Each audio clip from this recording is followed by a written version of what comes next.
capítulo de número 13. Mateus, capítulo de número 13.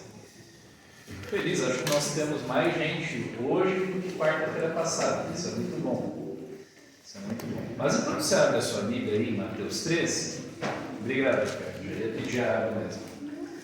Quando você abre a sua Bíblia em Mateus 13, só deixa eu reforçar aqui o pedido. Nós estamos no quarto dia, né, da nossa jornada das 21 cartinhas. Né? Esse projeto, para quem talvez não está muito ligado, enfim, né? O que é esse projeto? Nós estamos orando, né? Você escolhe um grupo de pessoas por quem você quer orar e fazer alguma coisa prática e intencional por ela. Então, para esse grupo de pessoas, você manda essas cartinhas todo dia de manhã, manda ali no grupo de WhatsApp ali da igreja, ali, né? A carta, o PDF, e tem também o áudio. A pessoa, não gosta muito de ler. Ok, tem o áudio, para que ela possa ouvir ali. E a ideia é que durante esses 21 dias você possa também, de alguma forma, estar o quê? Fazendo alguma coisa prática. Vai convidar essa pessoa para um lanche, né? Vai chegar lá, entregar uma lembrancinha, vai dizer assim, estou orando por você, enfim. Né? Depois, no dia 7, né, de setembro, nós vamos ter a nossa vigília, nós vamos contar os testemunhos, vamos todos juntos interceder, né, por essas pessoas. Né? E no dia 14 nós vamos ter um momento em que a gente vai convidar esses amigos para estarem conosco, enfim, né? E aqueles que não estão estudando, que possam começar, enfim, a estudar a Bíblia. Amém. Pastor, eu não estou no grupo da igreja, queria receber. Ok, você conversa comigo no final, conversa aqui com a Juscelia, vamos ter o maior prazer em te ajudar, enfim, a você ter acesso a esse conteúdo. Ok? E eu queria agradecer também de forma especial, porque boa parte das pessoas que estão aqui eu já visitei e sempre fui muito bem recebido. Né? Acabamos de sair lá da casa da irmã Genesi e fica aqui a nossa gratidão, não só a ela, mas a todos que têm recebido aí nesses últimos tempos. Bom, para você que não esteve aqui semana passada, eu estou aqui na Igreja do Albatroz agora, neste mês de agosto, todas as quartas-feiras. E nós vamos fazer uma pequena série que a gente começou quarta-feira passada, falando sobre as parábolas de Jesus. E o que são as parábolas de Jesus?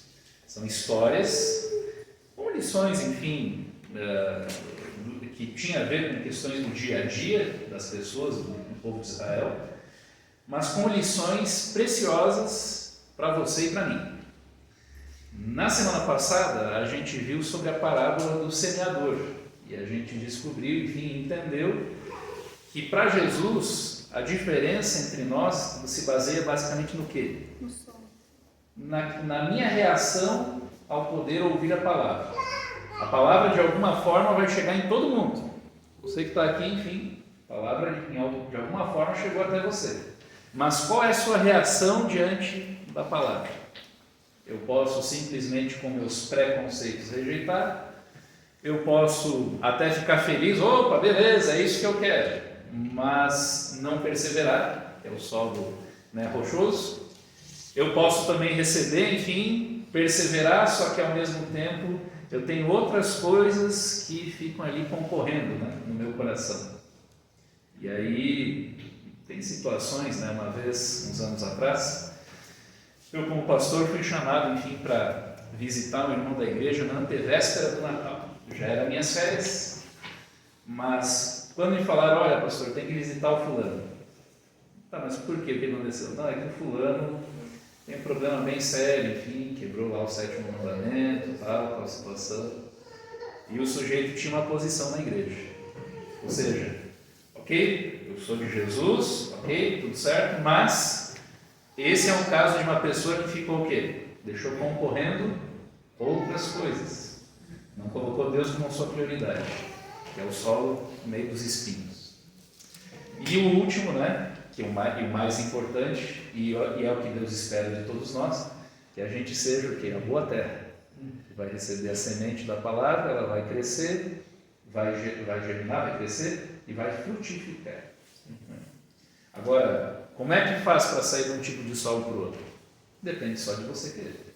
Você que tem que decidir isso. Né? Você decide. E hoje nós vamos falar sobre duas histórias. São duas histórias que se baseiam em 3 versos da Bíblia. Então você vai ver que hoje a gente vai ler um trecho bem curtinho. São 2 parábolas curtas que Jesus conta. As duas elas têm uma pequena diferença e a gente vai explicar depois o porquê dessa diferença. Mas a lição principal das 2 histórias é a mesma. E essa lição, que eu acredito que você já sabe, ela é muito importante, mas só que embora a gente saiba, muitas vezes a gente não pratica.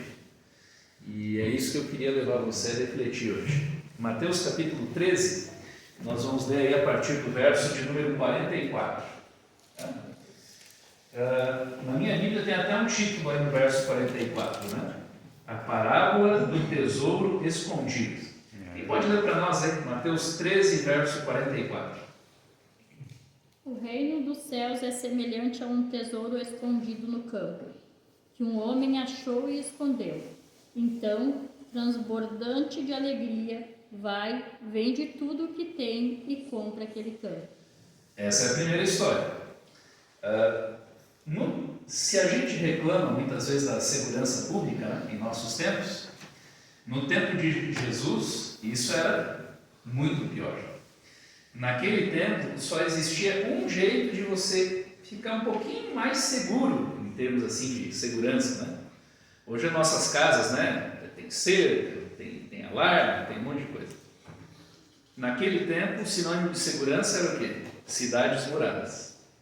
Então, se você morava dentro de uma cidade murada, você tinha um certo nível de segurança.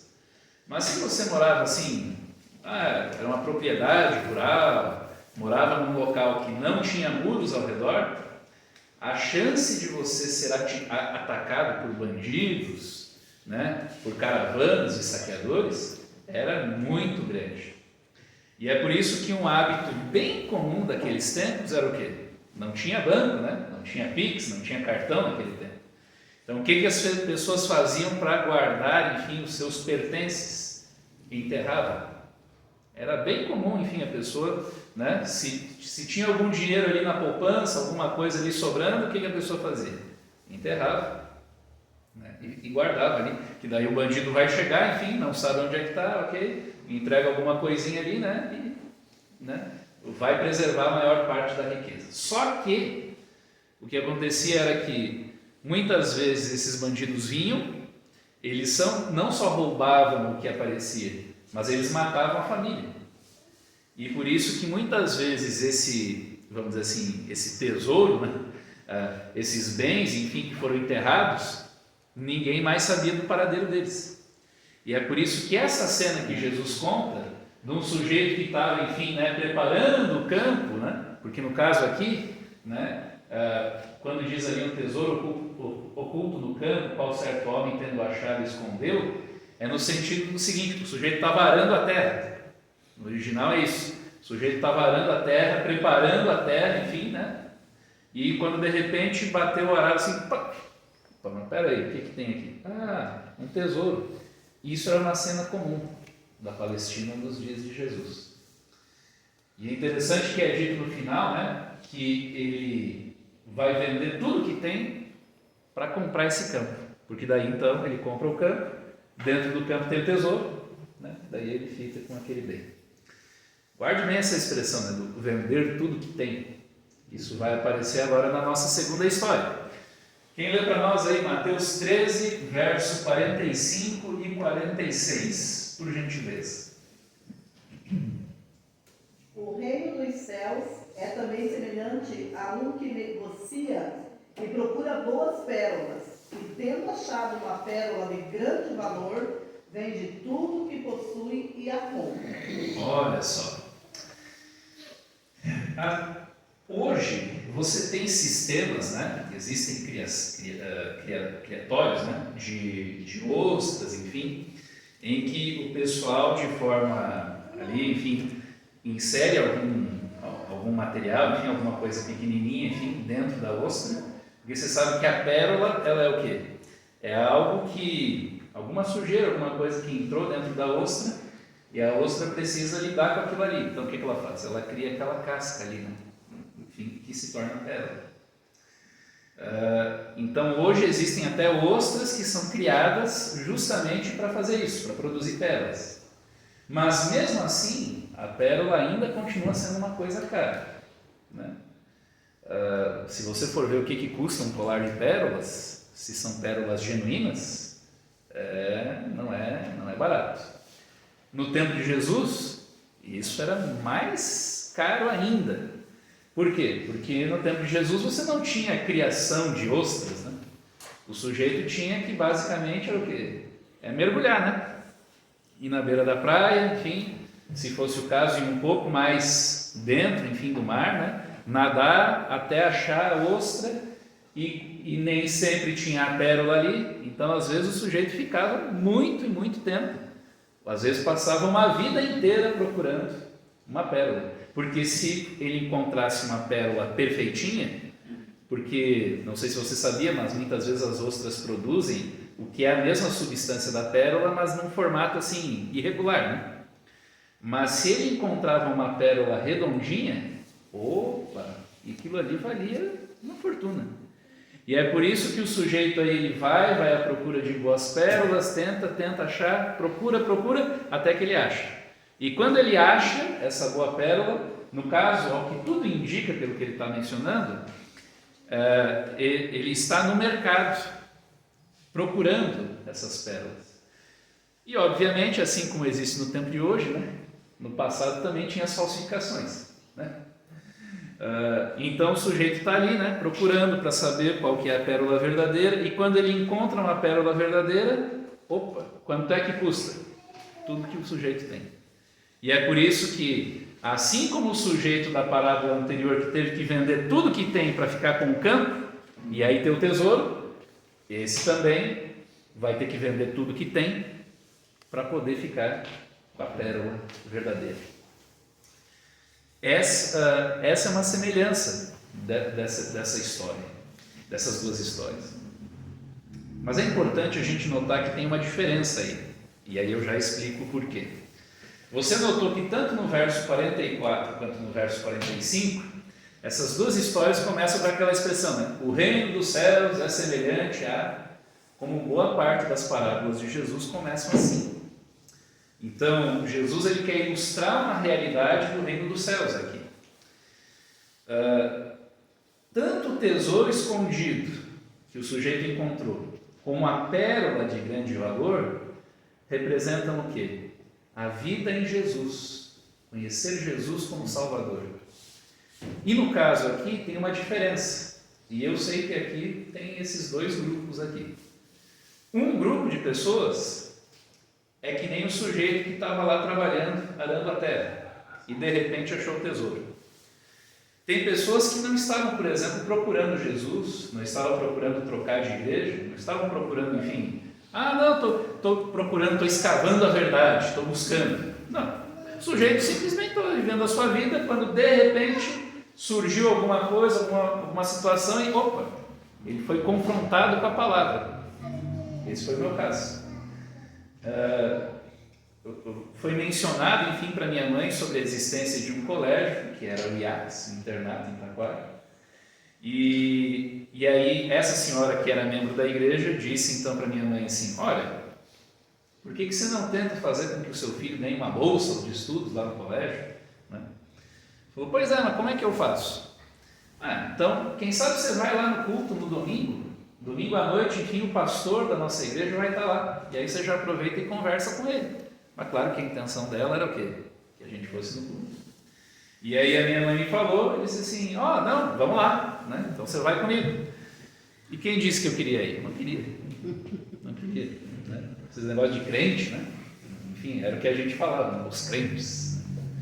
E que bom, né? Porque crente é aquele que crê em Deus, né?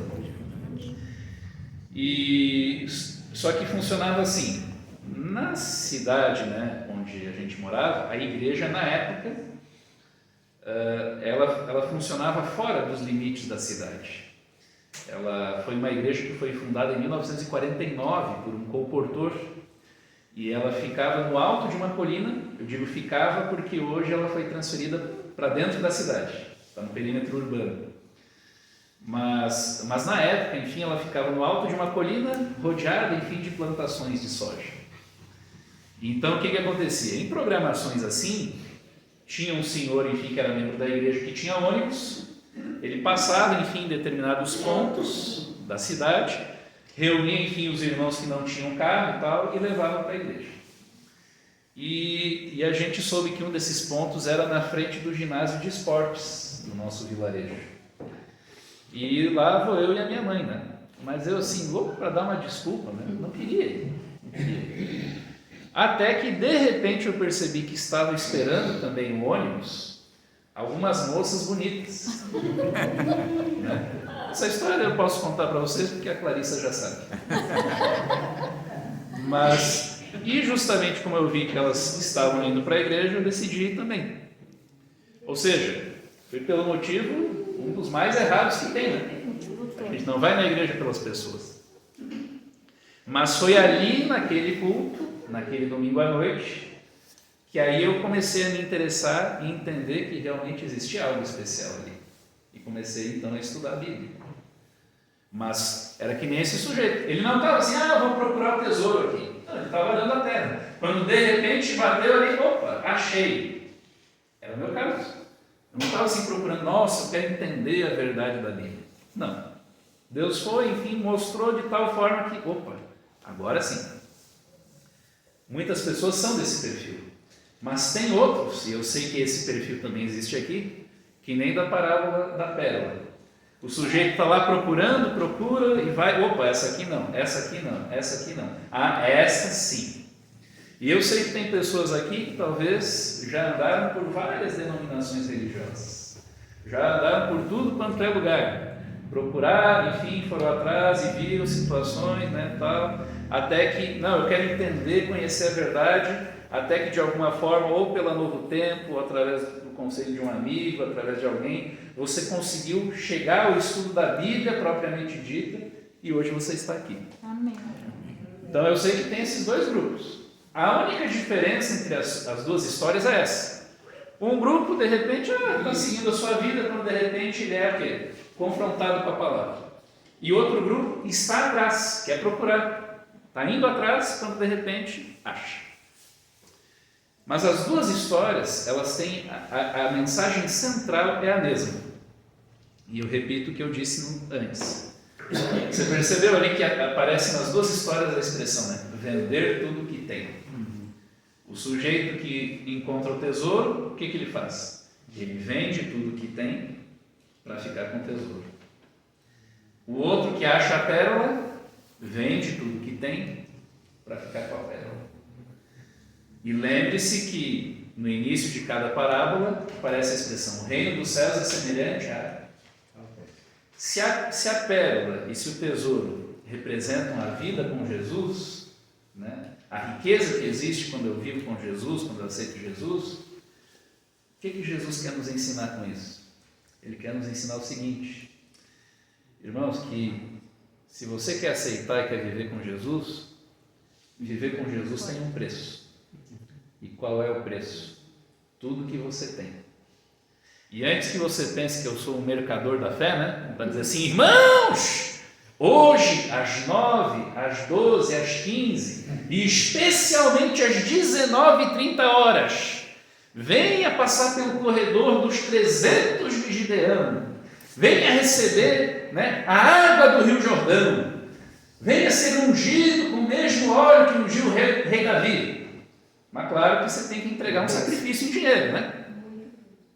Alguns estão rindo porque já viram essa história em algum lugar. Né? Antes que você pense que eu sou alguém desse perfil, quando eu digo que você tem que entregar tudo que tem, não é isso.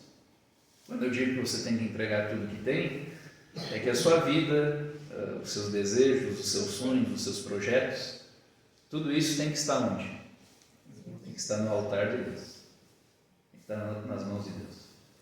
Quando você olha para todas as passagens bíblicas que falam sobre compromisso com Cristo, você sabia que quase todas elas vão levar para uma coisa chamada morte? Paulo vai dizer assim, já não sou eu mais quem vivo, não estou vivo mais. Quem é que vive no meu lugar agora? É Cristo. Tanto é que ele vai dizer assim, eu estou crucificado. Gente, o que acontece com uma pessoa crucificada? Morre. E é por isso que tem algo muito, muito curioso, né? A Bíblia tem esse paradoxo, né? Essa coisa aparentemente contraditória. Você quer viver? Se você quer viver, você tem que aprender a morrer. A morrer para o seu eu. A morrer para aquilo que é a tua vontade. Aquilo que você diz assim, não, mas é o que eu quero. Mas aí Jesus vem e diz assim, filho, eu sei o que é melhor para ti, não é aquilo que você quer. O melhor para você é aquilo que Deus tem para a tua vida. Mas a gente é teimoso, né? A gente é teimoso. Acho que já contei essa história aqui, mas sempre quando falo disso eu lembro da história da Louise, né? A minha filha mais velha, quando ela era pequenininha, na faixa aí dos seus 3 para 4 anos, e num dia nós fomos no mercado para comprar aquelas bombonas d'água, né? De 20 litros, e a Louise sempre teve esse espírito, enfim, né? Disposto a ajudar, sempre. E aí quando chegando no mercado, pai, né? Nós vamos levar água, né? Então pode deixar que eu vou carregar a água para você. Hoje eu consigo. Imagine, 3 anos, né? E pouco. E querendo levar uma bombona de 20 litros cheia d'água. Filha, você não consegue, filha. Não, pai, que é isso? O senhor já está meio velhinho. Pode deixar que eu consigo. Eu levo para você. Se eu já era velhinho naquela época, imagina agora, mais de 10 anos depois. E depois dela muito insistir e tal, eu falei assim, tá bom, leva então para o pai. E aí eu só olhando assim, né, tentando segurar a risada, e ela, né, e puxa para um lado, e puxa para o outro, né, e tal. E o máximo que ela conseguia era arrastar um pouquinho, né, a bombona. E depois de muito esforço, ela, pai, é melhor o senhor levar. Está muito pesado isso. Nós somos exatamente assim. E eu falo por experiência própria. Como às vezes a gente é teimoso e a gente quer levar coisas que não podemos levar sozinhos. E existe um Pai amoroso que está pronto e disposto a nos ajudar. Amém. Só que nós, muitas vezes, não colocamos Deus como o primeiro, como a prioridade da vida, mas sim como, né, a última. Se der tempo, eu vou à igreja. Se der tempo, eu leio a Bíblia na minha casa. Se der tempo, eu oro. Todas as outras coisas virem antes. Mas a gente vem aqui e diz assim, não, Deus é em primeiro lugar. Será? Por isso, irmãos, que assim, o que eu estou falando aqui não é nada novo. Eu sei que você sabe que para viver uma vida com Cristo, ela custa tudo que você tem. O que você tem no sentido de coisas, né, que você às vezes aprecia, gosta, mas você sabe que está errado, né?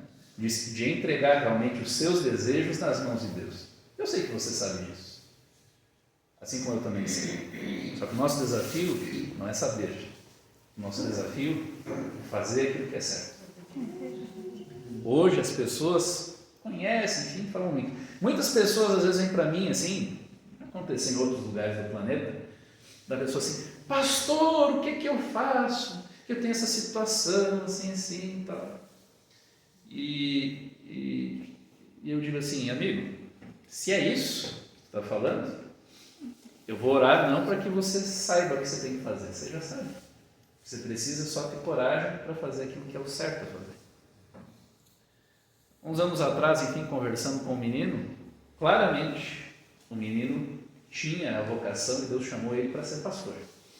Bem claro. Para mim, isso era claríssimo. Eu falei assim, você deve ser pastor. Ele falou, não, pastor, não, que é isso, jamais. Enfim, jamais.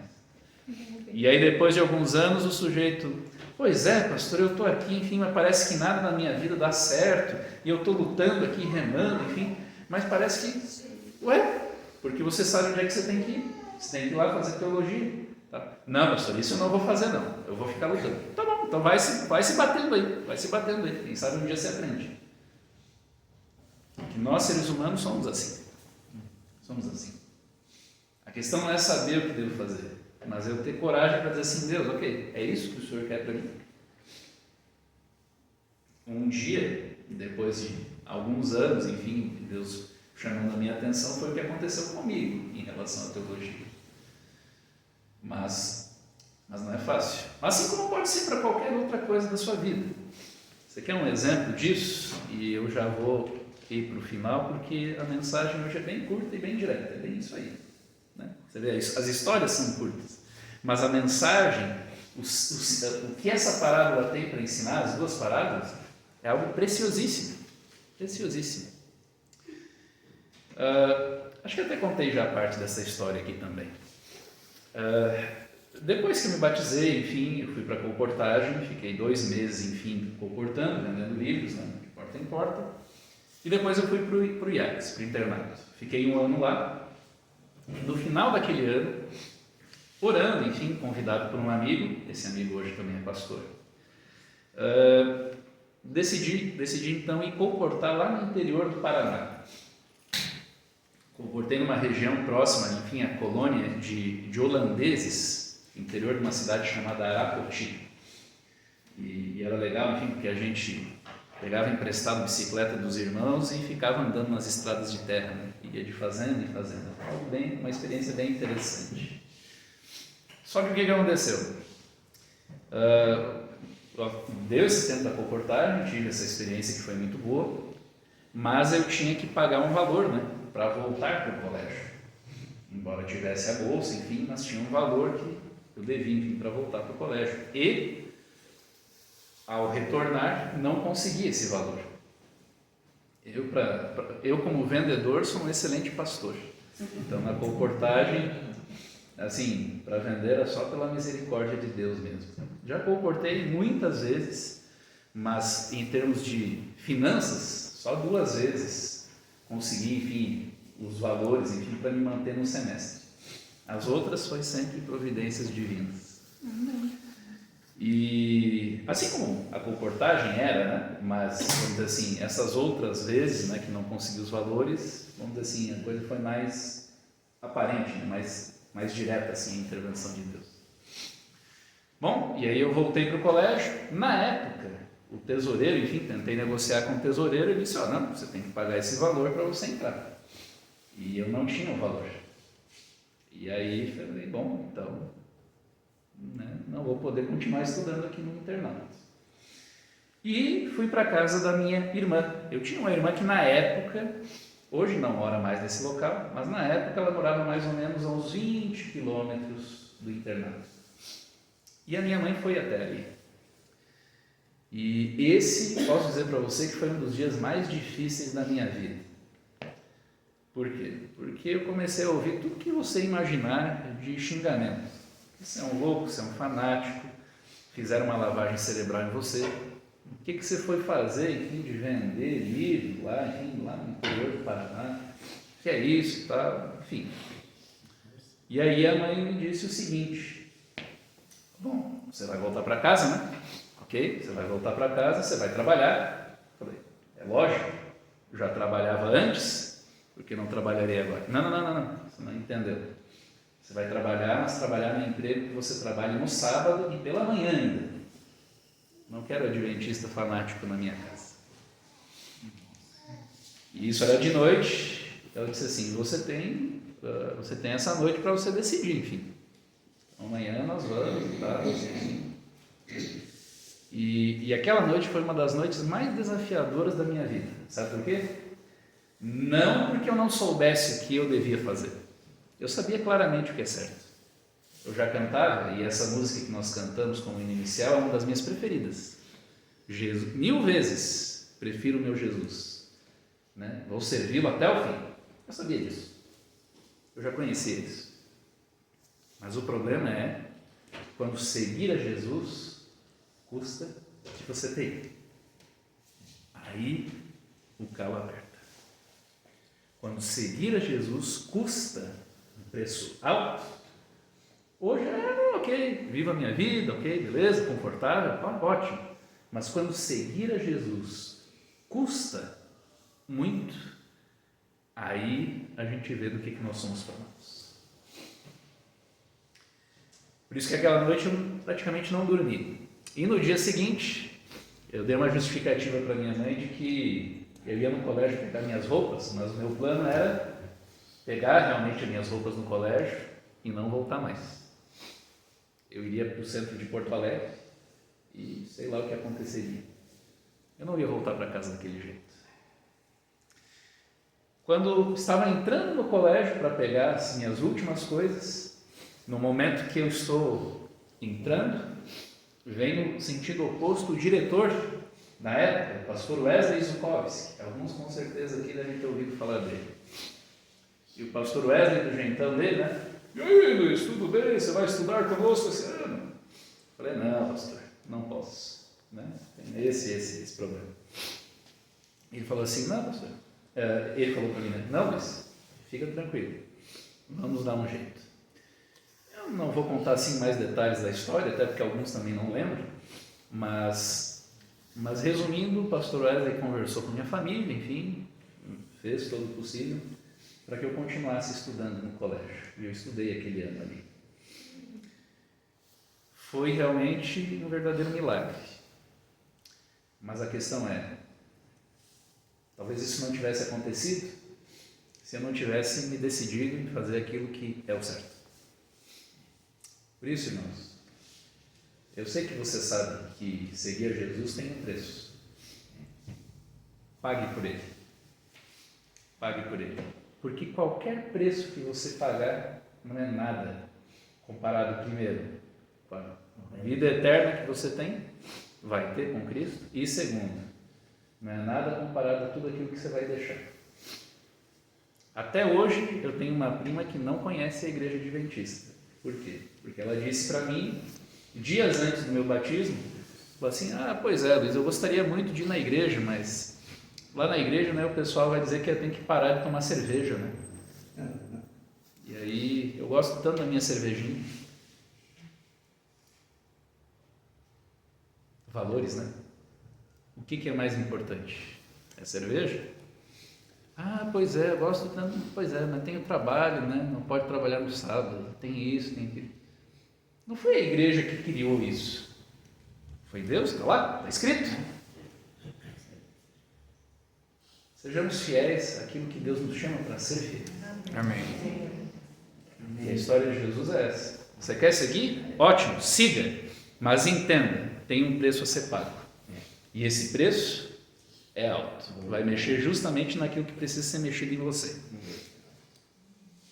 Mas pague o preço, porque vale a pena. Amém. Vamos cantar de novo? Jesus é melhor. Ao som da música, nós coloquemos esse canto.